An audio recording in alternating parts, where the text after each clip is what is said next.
This little bracelet has become the new symbol of hope in the fight against HIV/AIDS, not because of its beads or its colors, but because of what and who it represents.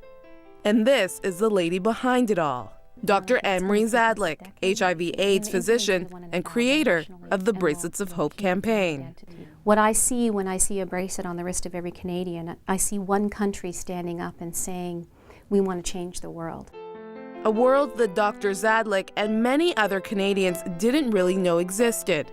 In August 2006, she had accepted a volunteer position to work at an HIV/AIDS clinic in the African country of Lesotho.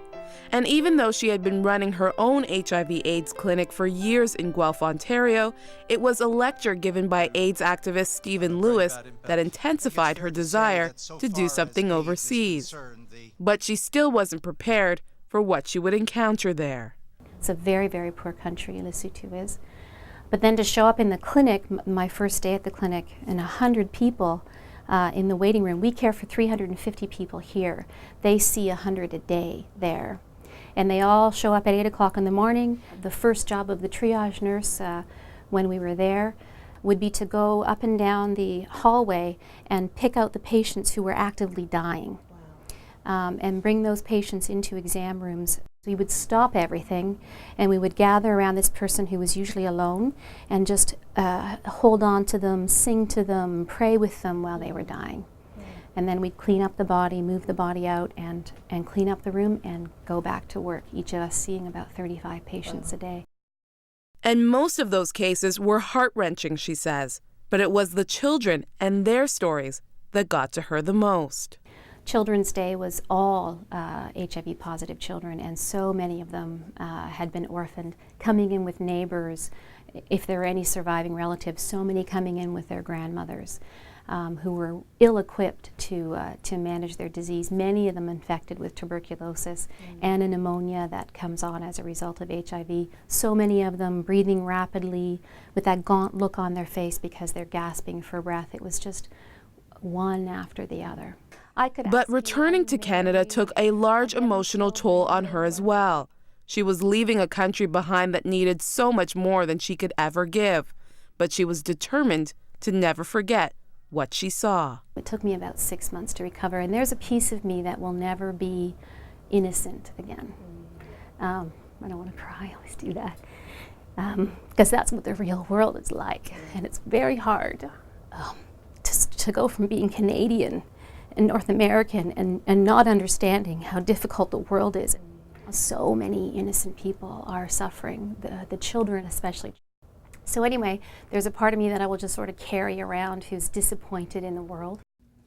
Disappointed in the fact that while she would be able to treat her own HIV/AIDS patients here in Canada with drugs that are readily available, Africa was a different story. We used to sneak out, myself and a nurse practitioner, and go to the adjacent ward where we knew women were having their babies and sneak them back into our clinic to test them and give them the treatment they needed and then let them go back and have their babies, because we knew that even one dose of the medication during labor and delivery would dramatically decrease the risk of transmitting. So she returned to her clinic and family practice in the city of Guelph with a plan of attack. We want to make the world a better place. From a Christian point of view, it's bringing the kingdom of God to earth, which is our biggest responsibility. It's not being comfortable in our salvation, it's bringing the kingdom of God to earth and being the hands and feet of Christ in a dying world. If world leaders are not interested in taking 1 billion people out of poverty or assisting 35 million who are HIV infected and taking care of 15 million orphans, then ordinary people have to take a stand and do something about that. And what she did was amazing. I just very clearly heard the voice of God again saying, you got to do something. So I called the Mercury journalist who had helped me the most with getting the clinic up and running and phoned her and said, how would you like to help me raise $1 million in Guelph? And she said to me, what do you want to do, save the world? I said, no, just one country. And with that, she challenged the city of Guelph to raise $1 million in order to keep the clinic open and provide care for thousands in Lesotho. Well, the city stepped forward and took the challenge, including local university students. A local doctor captured the imagination of the people around her and the students on campus, to the extent that it felt like a different campaign, because it was grassroots, it was organic, it was people getting together, using their gifts, whatever gifts they'd been given, and were given license to plug into that movement in their own way. And that, for me, that's a big part of it. It's a grassroots, organic feel to it. James Vanderberg and Lauren Wallace from the University of Guelph. I came here for university in 2007, so it was probably about a year after the project had already started. So when I came on campus, I automatically saw people wearing the bracelets and talking about the project. In August of 2006, after we launched our campaign, a group of university students from the University of Guelph caught on to the fire. And I didn't even know they'd done this. But they committed to raising $100,000 of our $1 million goal and did so within about 18 months. And they did that by hiring a cooperative of very poor South African women who are crafters working at the Anina Craft Agency in Eshowe, South Africa, about a 10-hour drive from the clinic in Lesotho. And they hired them to make beaded red and white bracelets, and they purchased 5,000 bracelets from them, paid them really good wages to make those bracelets. And then sold them on campus for $5, and they were gone within a few weeks, those bracelets. Soon, with the sale of bracelets and citywide events, the $1 million target was reached. And now the clinic in Lesotho is able to be open for another year, and 19,000 lives will be sustained. But Dr. Anne-Marie's dream hasn't stopped there. After raising $1 million in the city of Guelph, the Bracelets of Hope campaign has now moved here to the city of Waterloo. The campaign was launched tonight at the University of Waterloo. The goal now is $2.5 million. Brenda Holleran, the mayor of Waterloo. I had to introduce Dr. Zajdlik at the International Women's Forum dinner last March for the Zajdlik Club that I belong to. So they had asked me if I would please introduce this doctor, and I said sure. Started researching information on Dr. Anne-Marie, and I was hooked.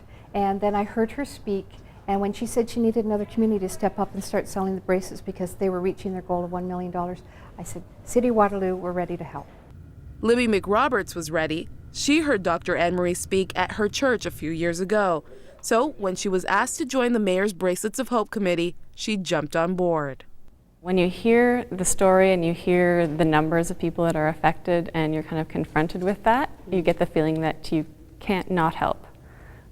You just have to do something. There are 500,000 people in the region of Waterloo, and we can put a bracelet on every wrist. Because I believe when people hear about the Bracelet of Hope campaign, about the country of Lesotho, what's happening in Africa, the devastation of AIDS, we have to step up and help others, because that's just the way Canadians are, and it's the way we have to help.